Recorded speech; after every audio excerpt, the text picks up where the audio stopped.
Driver থামো থামো। তুমি কি করতে চাইছো? পাগল হয়ে গেছো নাকি? আমাকে ছেড়ে দাও, আমি আর এই জীবন রাখতে চাইনি।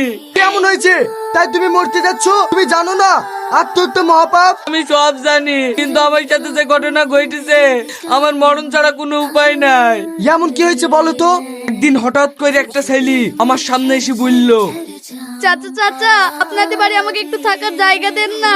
তোমার বাড়ি কোথায়? চাচা, আমার বাড়ি কানাই নগরে, আমার বাপ মা কেউ নাই। ওইসব বলতে নাই মধু, বাড়ির দিকে আসো। পল্লবী, এই বাবুটার লাগি খাবার লাসো তো। বাবু, তোমার বাপ মা কিভাবে মারা গেছে? আমার বাপ মা এই গাড়ি অ্যাক্সিডেন্টে মারা গেছে। এই ছেলেটা কে? এই ছেলেটার বাপ মা কেউ নাই, ও অনাথ।